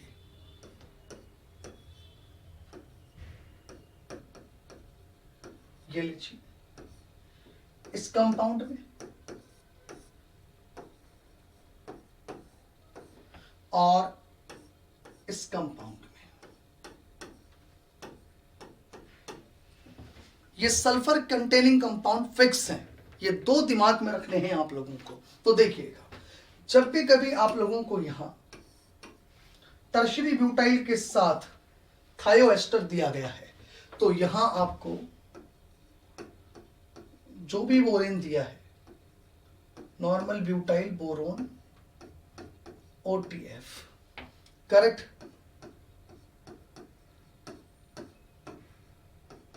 और ये बेस। ओके, अब एक चीज ध्यान रखना, यहां पर सल्फर है और सल्फर के साथ क्या लगा हुआ है, टर्शरी ब्यूटाइल ग्रुप। और अगर मैं यहां सल्फर के साथ टर्शरी ब्यूटाइल ग्रुप लेता हूं तो ध्यान रहे यहां पर ये जो मैंने टर्शरी ब्यूटाइल ग्रुप लिया है, ये टर्शरी ब्यूटाइल ग्रुप, ये लीजिए, ये टर्शरी ब्यूटाइल ग्रुप यहां इसके साथ रिपल्शन फील कर सकता है। क्लियर, ये टर्शरी ब्यूटाइल ग्रुप जो होता है ना, ये टर्शरी ब्यूटाइल ग्रुप इसके साथ रिपल्शन फील करता है। समझना क्या कह रहा हूं मैं, इसके साथ रिपल्शन फील करने के कारण ये जो नॉर्मल ब्यूटाइल ग्रुप है और ये जो टर्शरी ब्यूटाइल ग्रुप है, इनके बीच में रिपल्शन होता है। इसलिए ये नॉर्मल ब्यूटाइल ग्रुप इस तरफ रहना पसंद नहीं करता। इसलिए ये नॉर्मल ब्यूटाइल ग्रुप फिर किधर लगाए जाते हैं, ये नॉर्मल ब्यूटाइल ग्रुप इधर लगाए जाते हैं, इस बोरोन पर। इस बोरोन पर ये नॉर्मल ब्यूटाइल ग्रुप कहां लगाए जाते हैं, इस तरफ। देखो समझना मैं क्या कह रहा हूं, देखो ये जो ऑक्सीजन है और ये ऑक्सीजन पर बोरोन है, और बोरोन पर क्या लगे हुए हैं, ये टर्शरी, ये नॉर्मल ब्यूटाइल ग्रुप लगे हुए हैं। इस नॉर्मल ब्यूटाइल और इस टर्शरी ब्यूटाइल के बीच में होता है स्टीयरिक रिपल्शन, और दोनों के बीच में स्टीयरिक रिपल्शन होने के कारण ये इस तरह से एग्जिस्ट नहीं करता, मतलब ये इस फॉर्म में एग्जिस्ट नहीं करता। तो फिर ये कैसे एग्जिस्ट करता है वो जरा देखो। एक्चुअली ये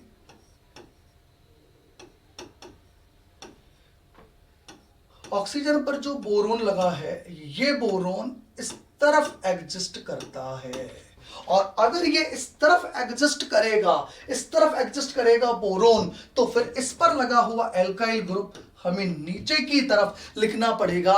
क्यों लिखना पड़ेगा नीचे की तरफ, बिकॉज नीचे की तरफ अगर हम लिखेंगे तो इसके और नॉर्मल ब्यूटाइल के बीच में रिपल्शन कम रहेगा। तो यहां आपको कौन सा वाला इनोलेट बनाना है, ये ई इनोलेट यहां फॉर्म होगा। कौन सा फॉर्म होगा, ई इनोलेट फॉर्म होगा। करेक्ट। अब देखिएगा, ई इनोलेट फॉर्म होने के बाद अब मैं बात करता हूं इस वाले एग्जांपल में। देखिए ये मेजर है ई इनोलेट यानी ट्रांस इनोलेट। अगर मैं इसकी रिएक्शन करवाता हूं 9BBN से, 9BBN और OTF, ये लीजिए 9BBN OTF, और बेस लिया मैंने आइसोप्रोपाइल होल ट्वाइस NET, ये लीजिए, ये हमने यहां बेस ले रखा है। ठीक है, तो यहां पर क्या होता है समझना, ये आपने यहां सल्फर लिया और पीएच लिया, पीएच यहां बोरोन को कहीं रिपल्शन नहीं देता, साथ में इस बोरोन पर जो बीबीएन वाला पार्ट है ये ऐसे बाहर की तरफ रहता है, जबकि वहां ब्यूटाइल ग्रुप इधर टर्शरी ब्यूटाइल के साथ रिपल्शन कर सकता था। यहां तो फिनाइल है, फिर फिनाइल खुद फ्लैट रिंग है, और बोरोन के साथ ये जो लगा हुआ है 9BBN का पार्ट, ये पैक्ड रिंग है, ये अवे रहती है। तो अब इनके बीच में कोई रिपल्शन नहीं है, तो ये पोर्शन इधर रहेगा, तो अपने आप ये मिथाइल यहां पर इधर आ सकता है, यानी यहां पर Z इनोलेट मेजर होता है।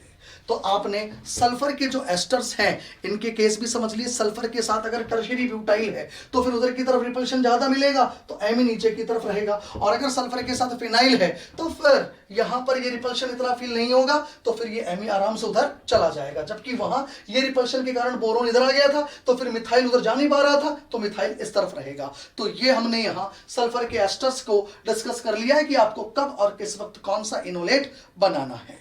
ओके, उतारो आप लोग। अब देखिएगा, हमने अब तक कब और किस वक्त हमें कौन सा इनोलेट बनाना है ये समझ लिया। अब तक जो पढ़ा मैं इसको एक बार रिवाइज करवा देता हूं ताकि आपके दिमाग में एक चीज सेट हो जाए। ठीक है, चलिए देखो देखो भाई, मैंने अब तक आपसे क्या डिस्कस किया उसको मैं एक बार रिवाइज करवा देता हूं। मैं इसको दूसरे तरीके से लिख रहा हूं, जरा देखेंगे। हमने इनोलेट दो प्रकार के पढ़े अभी तक, एक तो बोरोन इनोलेट,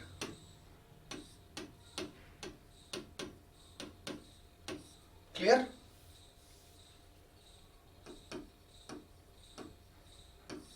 और बोरोन इनोलेट हमने किस किस के अंदर पढ़े,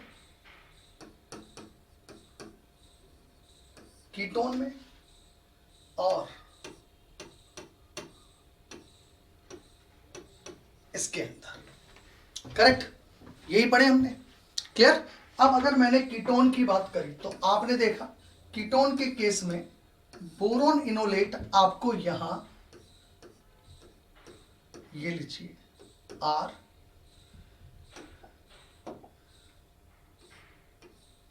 कौन सा वाला बनाना है ये इस बात पे डिपेंड करता है कि आपको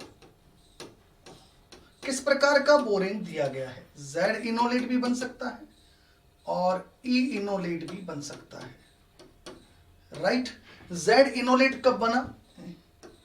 मैंने कहा Z इनोलेट तब बना जब हमने या तो नॉर्मल ब्यूटाइल होल ट्वाइस, ये लीजिए, राइट, और OTF ले रखा है, या 9BBN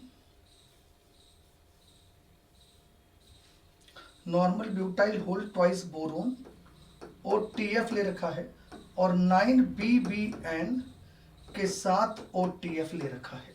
क्लियर। और साथ में आपने बेस ले रखा है विथ बेस।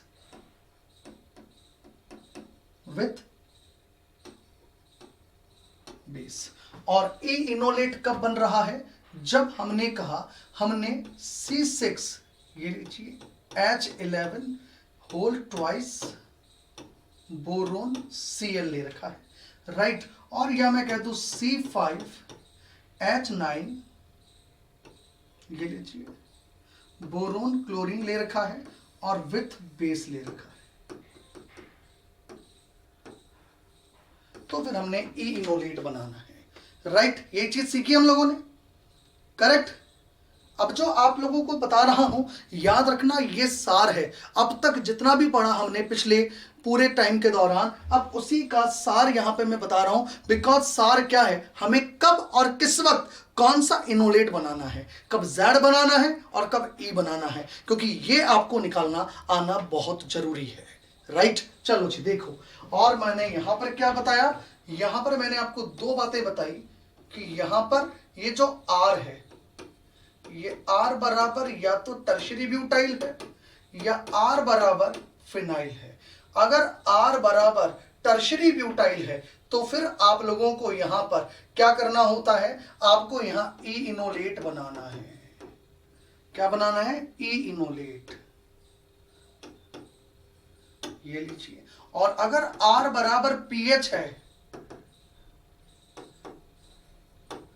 तो Z इनोलेट बनाना है। ये ध्यान रखिएगा आप लोग। चलो जी, अब आप याद करो, एक इनोलेट हम बना के आए हैं, लिथियम इनोलेट।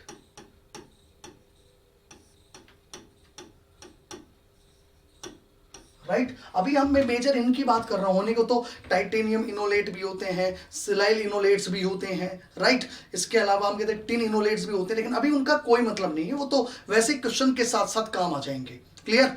अब देखिए, क्योंकि लिथियम इनोलेट्स को आगे हम उनमें कन्वर्ट कर सकते हैं, तो लिथियम इनोलेट्स को अब आप देखिए मैंने दो पार्ट्स के अंदर क्लासिफाइड किया। ये लिथियम इनोलेट या तो एस्टर्स के हैं, या मैं ये कह दूं, चलो ये लिथियम इनोलेट जो मैं बना रहा हूं, या तो मैं बना रहा हूं इन THF, आप याद करो, या तो आप THF में बना रहे हो इसको, या फिर आप बना रहे हो इन THF प्लस HMPA, इसके अंदर बना रहे हो।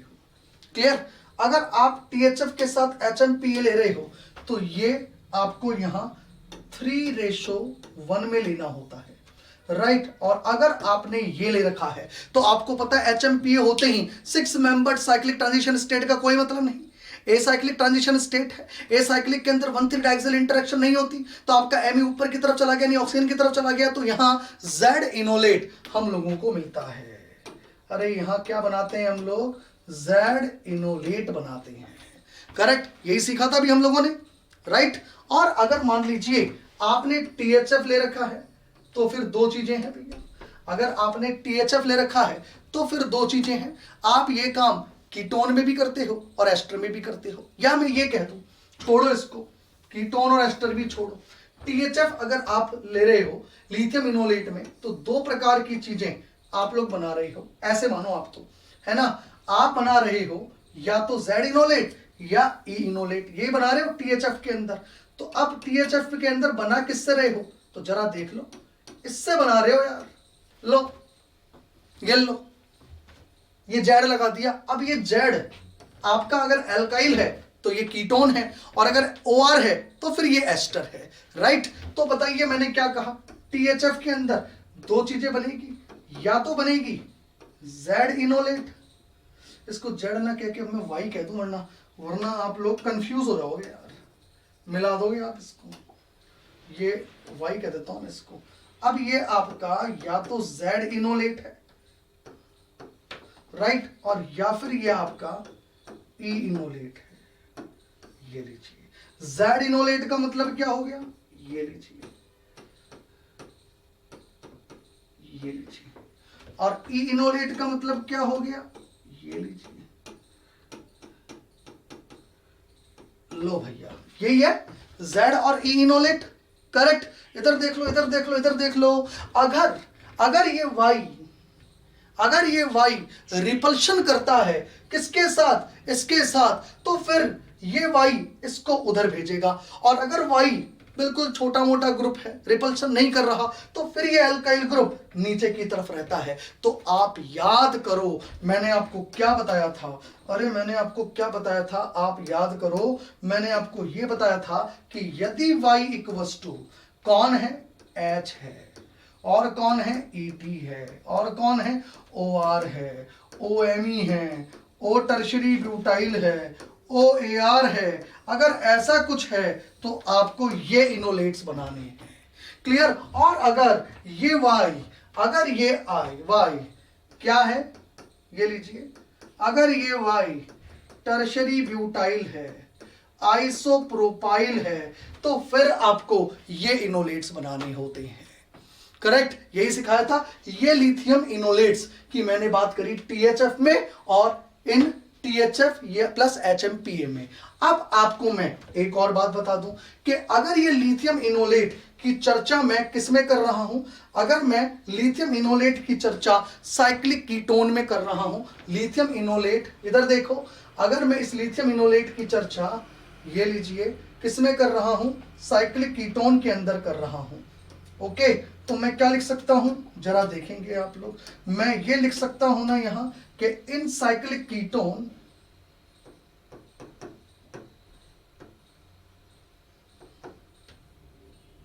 इन साइक्लिक कीटोन ऑलवेज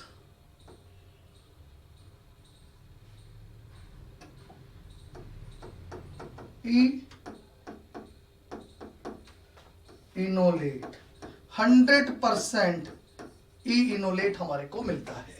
ये लीजिए, ये मैंने आपको समझा दिया हमें कब और किस वक्त कौन सा इनोलेट बनाना होता है। उतारिए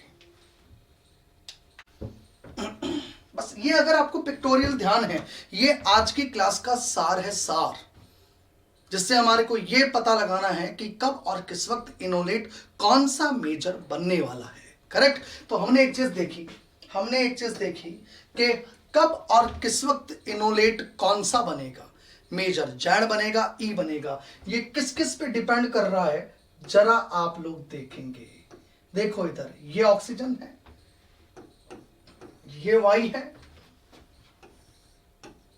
इधर या तो LDA है ना, एक सेकंड, इधर या तो लिया है मैंने LDA, और अगर मैंने LDA लिया है तो या तो LDA के साथ THF -78 डिग्री सेंटीग्रेड, या मैंने LDA अगर लिया है तो THF के साथ मैंने HMPA भी लिया है 3:1 के अंदर, ये लीजिए। और या फिर हमने लिथियम इनोलेट अगर नहीं बनाना तो फिर हमने R2BH ये लिया है इन the presence of R3N, not H, it is leaving group, in the presence of R3N। बोलिए, यही सारी चीजें ली है, ओके। अब आपने एक चीज देखी कि इनोलेट कौन सा बनेगा, जेड बनेगा या ई बनेगा, ये कई प्रकार की चीजों पे डिपेंड करता है। ये डिपेंड कर रहा है इसकी नेचर पर, ये कौन है, कैसा है, छोटा है, बड़ा है, कैसा है, इस पे डिपेंड करता है। क्लियर? हम ये कहते हैं ये डिपेंड करता है पूरे की नेचर पे। पूरे की नेचर का मतलब है ये एसाइक्लिक है या साइक्लिक है। साइक्लिक की टोन ऑलवेज इनोलेट, और अगर एसाइक्लिक है तो फिर एसाइक्लिक के केस में इसकी खुद की नेचर पे ये वाई कौन है, एल्काइल है, एच है, ओ आर है, एस आर है, ये कौन है एक्चुअली वाई, राइट। वाई का मतलब हो गया कि ये ईटी है या ये ओ आर है या ओ ए आर है या टर्शरी ब्यूटाइल है या एस पी एच है या एस टर्शरी ब्यूटाइल है, ये कौन है इसकी नेचर पे डिपेंड करता है। और ये पूरे कंपाउंड की नेचर पे भी डिपेंड करता है ये एसाइक्लिक है या साइक्लिक है। और किस पे डिपेंड कर रहा है, और डिपेंड कर रहा है सॉल्वेंट पर। किस पे डिपेंड कर रहा है, सॉल्वेंट पर। और किस पे डिपेंड कर रहा है, इस पर कि आपका लिथियम इनोलेट है, OLi है, या फिर आप क्या बना रहे हो, OBr2 बना रहे हो, मतलब बोरोन से करवा रहे हो इनोलाइजेशन या आप LDA से करवा रहे हो इनोलाइजेशन। इन सभी प्रकार के फैक्टर पे डिपेंड करता है कि एक्चुअली Z इनोलेट बनने वाला है या E इनोलेट बनने वाला है। और यही फैक्टर हमने अभी तक इस लेक्चर के अंदर डिस्कस किए हैं। करेक्ट? तो हमने ज़ीमरमान ट्रक्सलर मॉडल में जाने से पहले क्या क्लियर किया कि हमें कब और किस वक्त कौन सा इनोलेट बनाना है, कब हमें Z इनोलेट बनाना है, कब हमें E इनोलेट बनाना है। उसके लिए केवल आपको यह ध्यान रखना है क्या केस दिया है, और आपको ये पिक्टोरियल जो मैंने अभी आपको बना के दिया था, ये पिक्टोरियल ध्यान रखना है पूरा। ये पिक्टोरियल आपको ध्यान रखना है, ध्यान रखिएगा बस। अगर ये पिक्टोरियल आपको ध्यान है तो कहीं कोई दिक्कत नहीं आएगी, आपका सवाल हमेशा सही रहेगा, ये ध्यान रखिएगा। ये लीजिए, इस पिक्टोरियल को ध्यान रखिए हमेशा किस प्रकार का केस है, और इस पिक्टोरियल को ही मैंने इसके बेसिस पर ड्रॉ किया, ये ध्यान रखिए। उतारो देखो फटाफट। चलिए स्टूडेंट्स, आज की क्लास में हम लोग यहीं तक रखते हैं। नेक्स्ट क्लास के अंदर अब हम लोग इन स्टीरियोकेमिस्ट्री ऑफ इनोलेट डिस्कस करने के बाद, यानी कि कब ई बनाना है और कब जेड इनोलेट बनाना है, ये हम लोग डिस्कस कर चुके हैं। इसके बाद अब सिन और एंटी डायस्टीरियोमर इस ज़ीमरमान ट्रक्सलर मॉडल के थ्रू बनता कैसे है, इसकी चर्चा हम लोग नेक्स्ट क्लास के अंदर करेंगे। तो नेक्स्ट क्लास बहुत ही इंपॉर्टेंट होने वाली है, that is very interesting class, जिसके अंदर पहले हम लोग सीखेंगे और फिर चुटकियों में बिना पेन चलाए क्वेश्चन कैसे सॉल्व किया जाता है, इसको हम लोग देखेंगे। ठीक है, आज हम यहीं तक रखते हैं। Thank you, have a good day.